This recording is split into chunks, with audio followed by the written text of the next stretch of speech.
ठीक है आलोक जी हाफिज नूर साहब को आप पहले सुन रहे होंगे, जो उन्होंने कहा कि अगर आपको जैसा कि गौमूत्र को भी दिखाया जाता है, आपको खरीदना है तो खरीदिए, नहीं खरीदिए। अब हाफिज नूर साहब को कुछ देर पहले आप सुन रहे थे, वो भी यही चीज कह रहे हैं, आपको हलाल वाली चीज नहीं खरीदनी है तो आप मत खरीदिए।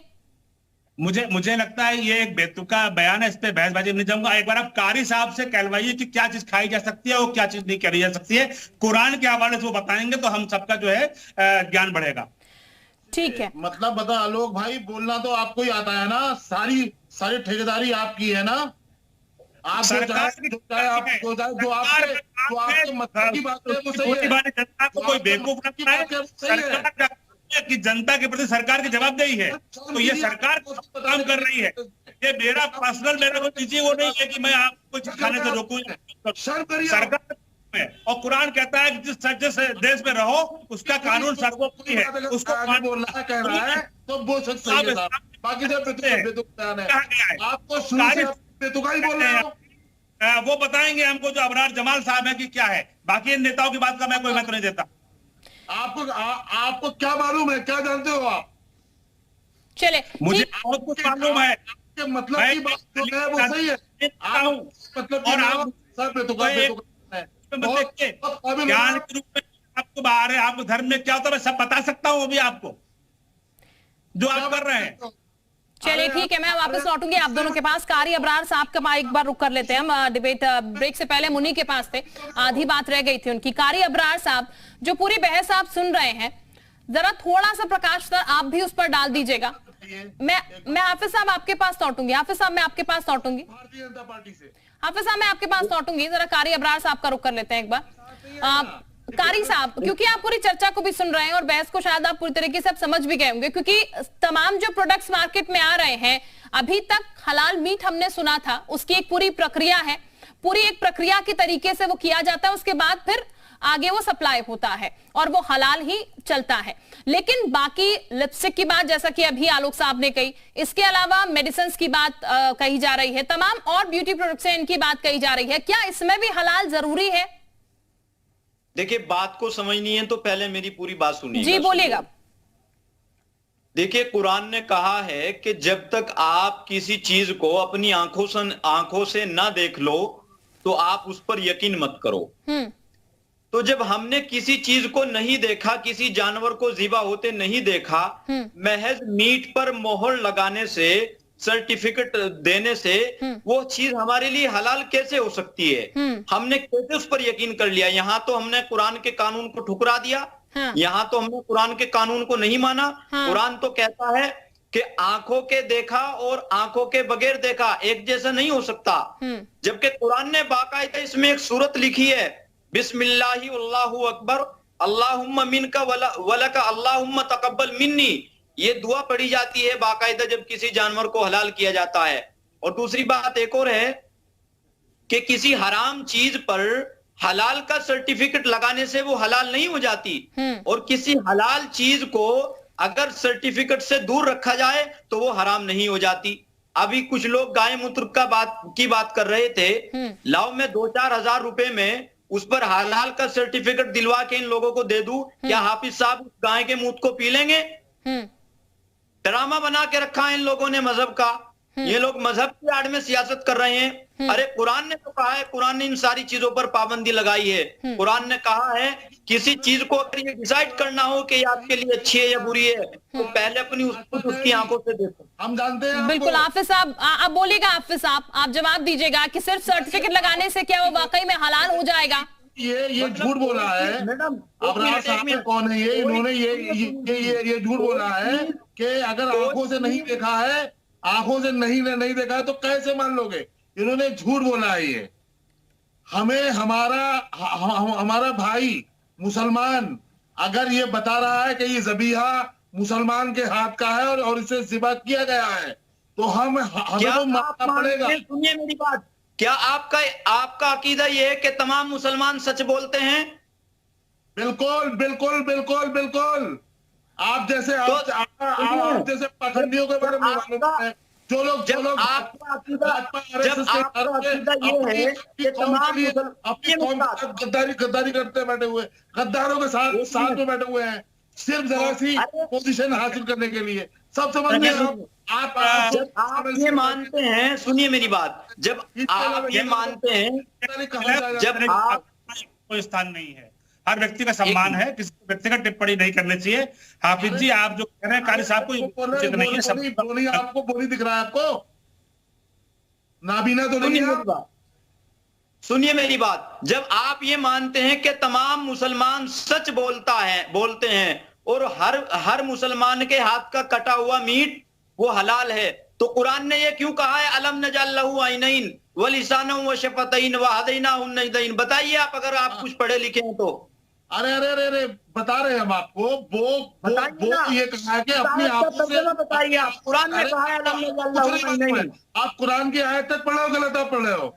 आपको कुरान की आयत भी पढ़नी नहीं आती। आपको इंद्रेश कुमार और अफजाल अंसारी ने जितना पढ़ाया उतने ही आप उतने ही बोल रहे हो। यहाँ पे हम आपकी बोली को समझ रहे हैं। आप पढ़ करके आए हो। आप अब इंद्रेश कुमार पर क्यों चले गए?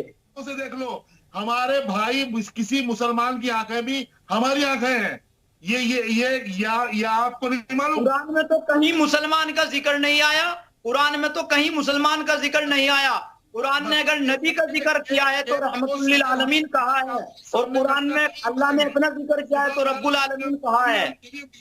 कहां से लाते हो ये मतलब जहालत भरी बातें?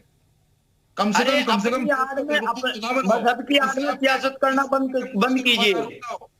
चलिए ठीक है, मैं वापस लौटूंगी और भी मेहमान है। कपीश जी का भी हम जरा रुक कर लेते हैं। कपीश जी, चूंकि आप बहुत बेहतर तरीके से दोनों को ही सुन रहे होंगे यहाँ पर। इस्लाम बदनाम है, आप जैसे कटमुल्लों की वजह से इस्लाम बदनाम है। चलिए ठीक है, मैं आप दोनों के पास लौटूंगी और कुछ और मेहमान भी हमारे साथ है। कपीश जी, आप देखिए सवाल वहीं आकर खड़ा हो गया है सर, कि ये भी बात है कि एक सर्टिफिकेट लगाने से सर कैसे आखिर ये हो जाएगा कि वो हलाल का है, जो कारी साहब बात उठा रहे हैं, ये बात भी सर जायज ही है उतनी? देखिए, इसमें शिल्पा जी कोई दो राय नहीं है कि जो वो कह रहे हैं वो जायज या नाजायज है कि नहीं है, ये तो वक्त बता देगा। मैं पूछ रहा हूँ, FSI का अगर कोई सर्टिफिकेट लगा होता है, एगमार्क का लगा होता है, ISI का लगा रहता है, तो फिर वो मान लीजिए वो सब सही है, वो शुद्ध है। और हलाल ने लगाया तो ये गलत है, ये नहीं है। हम एक बात कह रहे हैं, किसी को कंपेल किया गया क्या? किसी कंपनी ने जो स्वेच्छा से कह रही कि हमें आपका हॉलमार्क चाहिए और उसके लिए शुल्क दे रही है, कहां से इनलीगल ट्रेड है? टेपेटाइट एग्रीमेंट है इनका अपना। क्योंकि ये लीगल लोग नहीं है इसलिए समझ नहीं पाएंगे। मैं क्योंकि विधि को ही सोता हूं, विधि को ही बिछाता हूं, इसलिए मुझे ये हास्यास्पद लग रहा है कि एक सरकार जांच के पहले ही किसी मार्के को जो है वो बैन कर दे रही है, जबकि वो पूरी इंडिया में बैन नहीं है। क्या भारतीय जनता पार्टी की सरकार अन्य राज्यों में नहीं है? क्या सेंट्रल में नहीं है? कंपनी एक्ट, न्यास अधिनियम और चिटफंड एक्ट, ये सारी चीजें तो सेंट्रल से गवर्न होती है, जिसके तहत ये सारी चीजें हुई हैं। और आखिर क्यों नहीं? और मैं दूसरी बात कह रहा हूं, आप क्या निर्यात पर रोक लगा दोगे? योगी आदित्यनाथ जी निर्यात पर रोक लगा देंगे इन कंपनियों का जो हलाल सर्टिफिकेट है। वहां सब कुछ सही है, केवल उत्तर प्रदेश में गलत हो रहा है। बिल्कुल, आलोक साहब जवाब देना चाह रहे हैं, शायद निर्यात पर रोक नहीं लगाई है सरकार ने। इसके पास पैर है। हाँ। देखिए, मेरा इतना कहना है, नहीं, मैं वो नहीं कह रहा हूं, मैं एक बात कह रहा हूं कि कोई चीज विधि के विरुद्ध अगर है, आलोक भाई साहब आप कह लीजिएगा, भाई साहब आप कह लीजिएगा, मैं एक बात कह रहा हूं आपसे, अगर कोई चीज गैर विधिक है, गैर विरुद्ध है, मैं ये कह रहा हूं कि देखिए कि अगर कोई चीज गैर विधिक है, सुन तो लीजिए, अरे भाई महाराज सुन तो लें, आप बड़े भाई हैं, जरा सुन लें।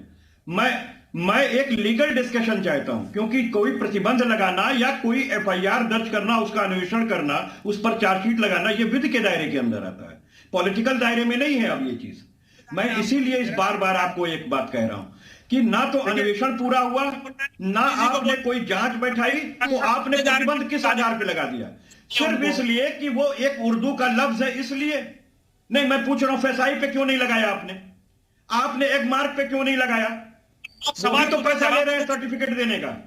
कपिश जी जवाब दे रहे हैं आलोक साहब आपकी बात का। कपिश जी जवाब तो सुन लीजिए सर, कैसे आपने ये सर जवाब सुन लीजिए, आलोक जी जवाब दे रहे हैं आपकी बात का, बोलेगा आलोक जी। शिल्पा जी, मेरा इतना कहना है, कपिश श्रीवास्तव ने एगमार्क, ISI और FSSAI को कटघरे में खड़ा कर दिया है। यह तीनों संस्थाएं प्रमाणित संस्थाएं हैं और भारत सरकार की संस्थाएं हैं। भारत सरकार को बीजेपी की जेब में नहीं, आज बीजेपी शासन करती थी, उसके पहले समाजवादी पार्टी उससे मिलीजुली सरकार में थी। तो सरकार का जो नियम है वो सब पे लागू होता है और वो कानून होता है देश का। देश की लगातार क्यों बोलते जा रहे हैं? कभी सभ्यता से किया, सभ्यता क्यों नहीं है क्या आपके अंदर? तथ्यों में बात कर रहे हैं ना, आपकी बात सुनी मैंने। मुझे जवाब आप इनलीगल बातें कह रहे हैं।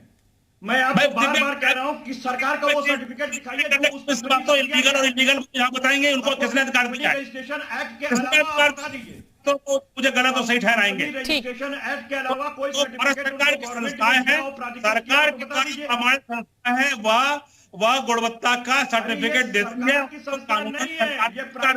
चलिए ठीक है, यावर साहब के पास जरा हम चले थे। ठीक है, यावर साहब के पास जरा हम चले थे, मार्केट एक्सपर्ट हमारे साथ। सरकार की नहीं है। ठीक है साहब, बनती है। कपिल श्रीवास्तव जैसे जो प्रवक्ता है समाजवादी पार्टी के, दूसरे व्यक्ति को सुनना नहीं चाहते क्योंकि तथ्य नहीं है इनके पास। जो तथ्यों पे बात करेगा वो दूसरे को मौका देगा और अपनी बात कहेगा। भारत सरकार की प्रमाणित संस्थाओं को कटघरे में खड़ा कर रहे हैं, तो यह किस तरह की अराजकता फैलाना चाहते हैं देश के अंदर, क्या एक साफ साफ दिखाई पड़ता है। समाजवादी पार्टी ठीक है, चलिए सर यावर साहब के पास चले थे। यावर साहब, जिस तरीके से बात बैन की यहाँ पर शुरू हो गई है, आप इस बैन को लेकर, क्योंकि जाहिर है मार्केट इफेक्ट करती है, मार्केट इफेक्ट होगी निश्चित तौर पर, लेकिन ये बैन आपके हिसाब से क्या सही है?